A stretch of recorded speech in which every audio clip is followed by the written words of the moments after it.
there, Assalamu alaikum. Welcome to my channel. This is Azlina Abdul. So in this tutorial, I will share with you how I make this twisted loops quilling flower. If you are new to my channel, please check out my other quilling tutorials in my quilling playlist after this video, okay? And do follow me on my Instagram and Facebook too. Thank you so much. So now let's get started with the tutorial. As you can see, I've written here for you all the details of the quilling paper that I'm using for the quilling flower. First of all, you just need to glue the ends of the three quilling paper together with white glue. Then place the soft cream paper under pin number 3 of the quilling comb. Next, fold the soft cream paper upwards and just follow exactly how I make the loops in the next clip. If you don't have a quilling comb, do check out my other video tutorial that I'm pointing out here, where I teach how to make the loops without using a quilling comb. I'll put the link to the video on the right corner side of the video here, so you can click on it later to check it out. So this is just the beginning of making a petal for the flower. To make petals for flowers, it's important to make sure they are all about the same size, and that is why I prefer to use the quilling comb, because this will help ensure each loop are the same length for all petals. Of course, you can choose any color you prefer to make this flower, but I've chosen these 3 colors because for the past 1 month now, I've been listening a lot to the BTS song Butter. So I can say they have inspired me a bit with this color combination. Yep, it's true. So what about you? What colors will you choose? Do let me know.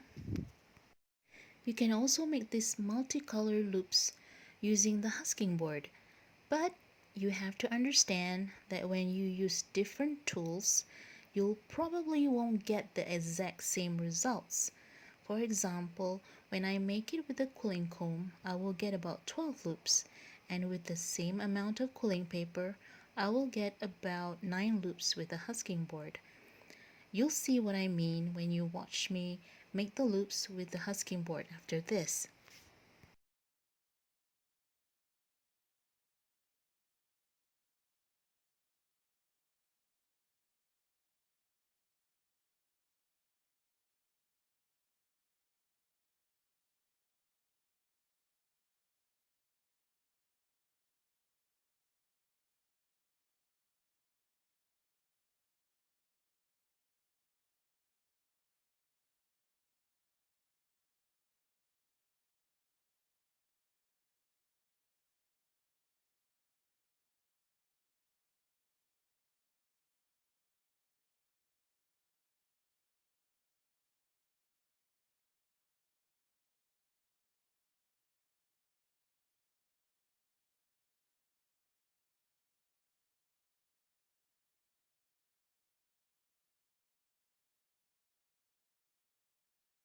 So here's me applying the same method I used with the quilling comb on the husking board.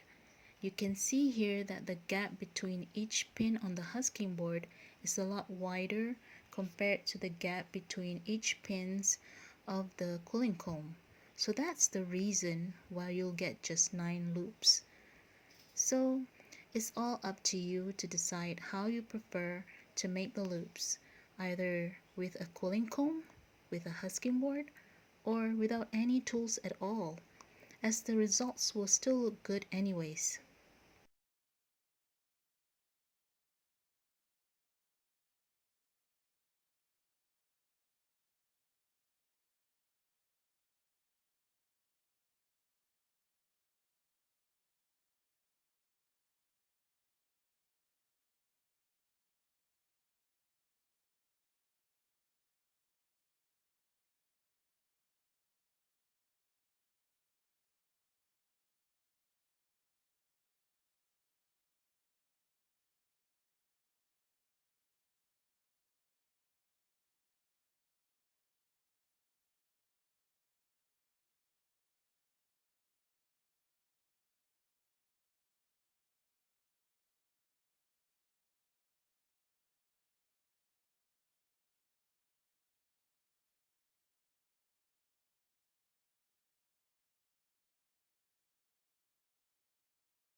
Okay, we have reached the fun part of the video where I get to use my handmade slotted quilling tool that has a wide gap on the slot, which makes it easy for me to twist the loops to the left and to the right to get that fancy design.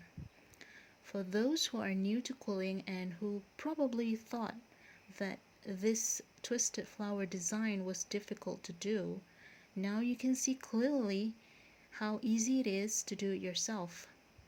This is my favorite part of making the flower. I hope it's going to be yours too.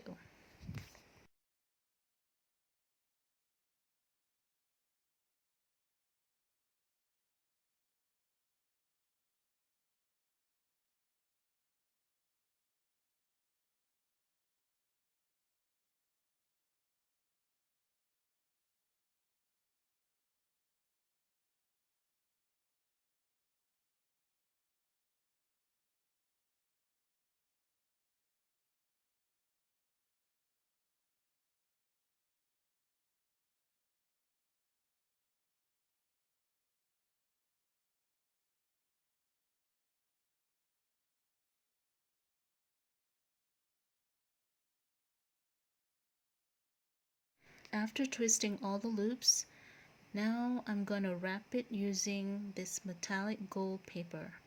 There is no particular reason why I chose a heavier weight of paper to wrap the twisted multicolored loops. It just so happens that that's the only gold paper I have that complements well with the color combination of the multicolored loops.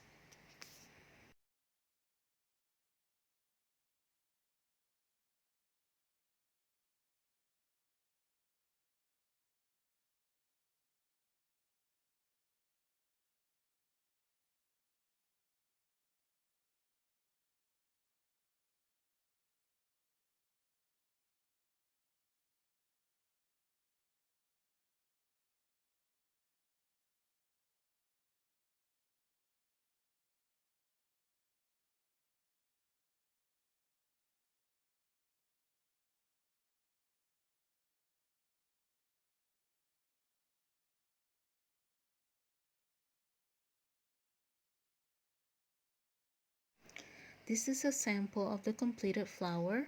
You can see that there are 7 petals in this flower representing the 7 members of BTS. No, just kidding. I already made 7 petals here and I'll show you how I arranged and joined them together. Okay? So I would join 3 petals first. The tweezer is a great help to ensure all the petals are glued together well. A gentle squeeze with the tweezer is enough. Don't squeeze too hard and damage the paper. Then you can add the next 4th and 5th petal on top of the 3 petals, each one in between them. So now you get a 5-petal flower, which I love too. After that, you can add the 6th petal besides the first one and the 7th petal on top between the 6th and the first one. You could also join 4 petals at once and place 3 petals on top, but I prefer to do like the first method. It's all up to you to choose which one you are comfortable with.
Now it's time to make the stem for the flower.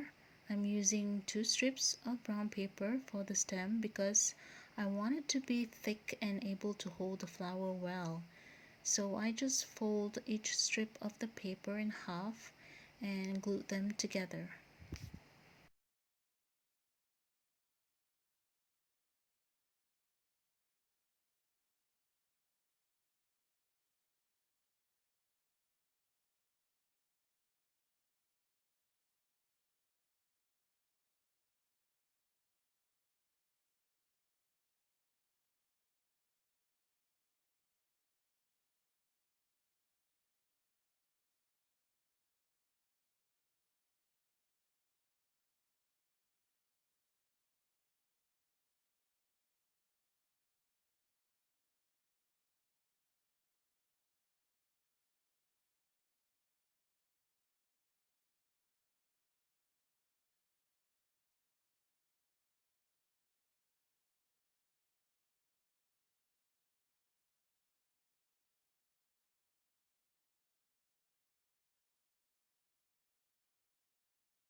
What I'm making now are the sepals of the flower, which are the green petal-like parts at the base of the flower.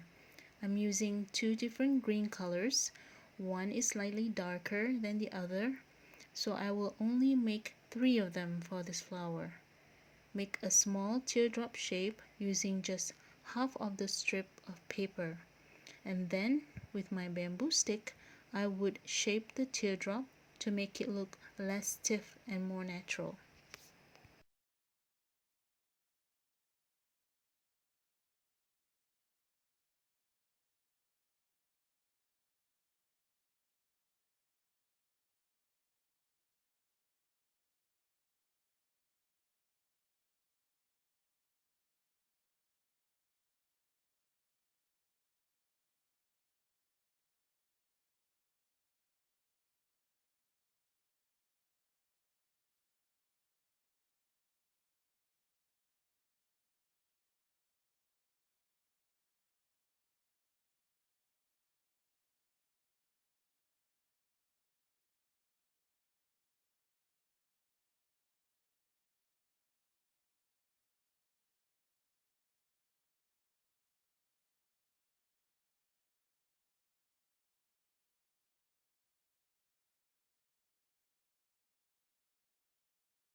this is another fun part where I get to use artificial flower stamens to decorate the cooling flower and make it look just a little bit more fancy than usual.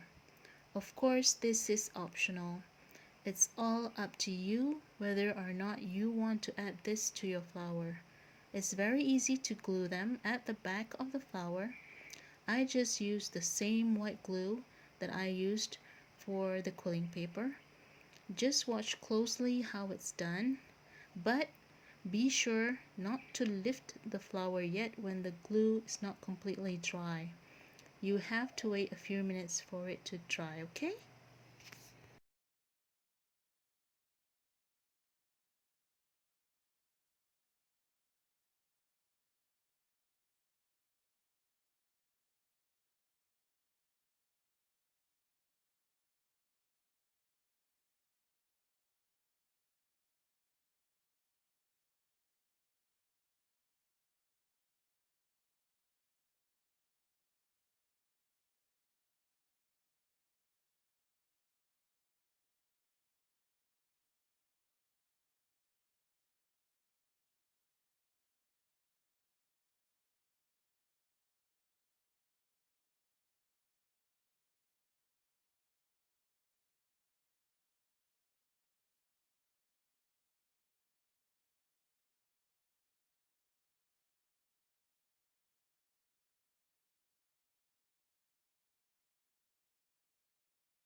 So the flower is done now, and I made a mistake lifting it too early, and you can see that the stamens didn't stay in place because they were not completely dried.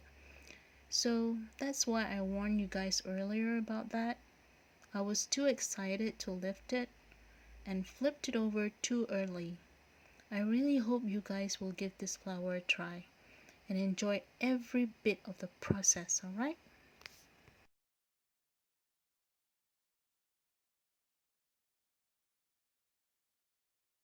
Before I go, I do have another short tutorial here of how I made the leaves for this flower. It's for quilling beginners only. A very simple quilling leaf tutorial for you guys. Enjoy the tutorial. Till we meet again next time. Bye!